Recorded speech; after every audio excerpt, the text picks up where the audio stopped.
سوات میں P T I کا جلسہ روایتی تقریروں، دھمکیوں اور گیدڑ بھبکیوں سے آگے نہ بڑھ سکا۔ یوں محسوس ہو رہا ہے کہ تحریک انصاف کے پاس اب نہ کوئی روڈ میپ ہے اور نہ ہی ڈھنگ کا کوئی بیانیہ بچا ہے۔ اس لیے وزیر اعلیٰ خیبر پختونخوا علی امین گنڈاپور اور سابق ڈپٹی اسپیکر قومی اسمبلی اسد قیصر سمیت تمام رہنماؤں کی تقاریر کے فقرے ایک ہی تھیلی کے چٹے بٹے لگ رہے تھے۔ جلسے کے دوران شرکا کی تعداد بھی متاثر کن نہیں تھی۔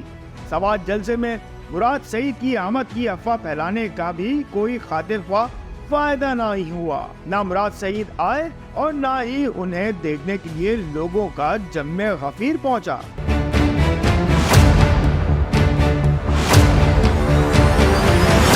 سوات جلسے کی ناکامی سے ایک بات تو بہرحال ثابت ہو گئی ہے کہ وہ دن گئے کہ جب خلیل میاں فاختائیں اڑایا کرتے تھے۔ پی ٹی آئی کا وہی پرانے برانڈ کا روایتی چورن اب بکنے والا نہیں۔ وزیر اعلیٰ خیبر پختونخوا علی امین گنڈاپور کی حالت اب گاؤں کے اس گنڈے اور بدماش جیسی ہے کہ جو چوک چوراہے میں کھڑا ہو کر گالیاں بکتا اور دھمکیاں دیتا ہے اور کسی پتلی گلی کے نکڑ پر کھڑا ہو کر پاؤں پڑ کر معافی مانگ لیتا ہے۔ اعلیٰ سطح کی اجلاسوں اور ٹاپ لیول کی ملاقاتوں اور افطاریوں میں اچھا بچہ بن کر شریک ہونے والا وزیر اعلیٰ علی امین گنڈاپور پی ٹی آئی کارکنوں کے سامنے آتے ہی کسی آتش فشاں کی طرح لاوا اگلنے لگتا ہے۔ سمجھ نہیں آتی کہ وہ کارکنوں کو دھوکہ دے رہا ہے یا اپنے آپ کو، اور یا پھر اپنے کپتان کو ماموں بنانے کے چکر میں ہے۔ ایک وجہ یہ بھی ہو سکتی ہے کہ P T I social media trolling سے بچنے کے لیے علی امین گنڈاپور کو یہ ناٹک بامر مجبوری رچانا پڑ رہا ہو۔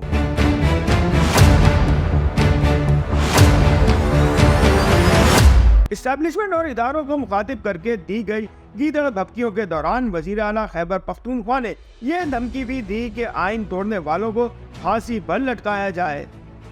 چند روز قبل وہ جن شخصیات سے مذاکرات کی بھیک مانگ رہے تھے آج انہیں پھانسی پر لٹکانے کی دھمکیاں دیتے پائے گئے۔ ان کا لب و لہجہ چغلی کھا رہا تھا کہ مذاکرات کی بھیک نہیں ملی اور یہ دھمکیاں کھسیانی بلی کھمبا نوچے سے زیادہ اہمیت نہیں رکھتی۔ ایسے ہی مواقع پر کہا جاتا ہے کہ ذات دی کوڑ کرنی تے شیطیریاں نو جپے۔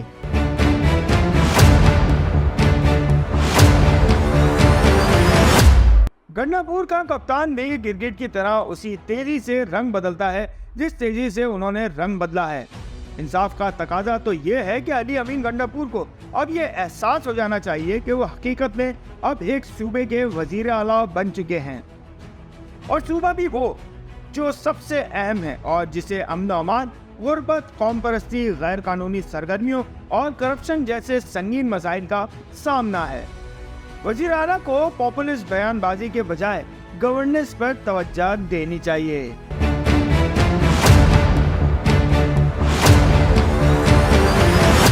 یہ سوال بھی کیا جا رہا ہے کہ کیا کوئی سنگین مجبوری ہے جو وزیر اعلیٰ علی امین گنڈاپور کو ان کی بھرپور صلاحیتوں سے کام کرنے کے لیے راستے میں رکاوٹ بنی ہوئی ہے؟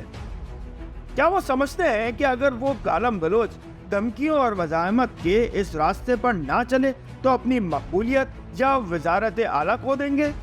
کیا وہ خود کو سوشل میڈیا ٹرولنگ کے سامنے غیر محفوظ سمجھتے ہیں؟ کیا پی ٹی آئی کے دیگر رہنماؤں کو بھی اسی مسئلے کا سامنا ہے؟ ان سوالات کا جواب پی ٹی آئی قیادت پر قرض ہے، اسے سوچنا پڑے گا، لیکن مسئلہ یہ ہے کہ غور و فکر اور سوچ بچار کا اس جماعت میں اتنا رواج ہی نہیں رہا۔ M2M اردو، جڑے رہے منٹ ٹو منٹ۔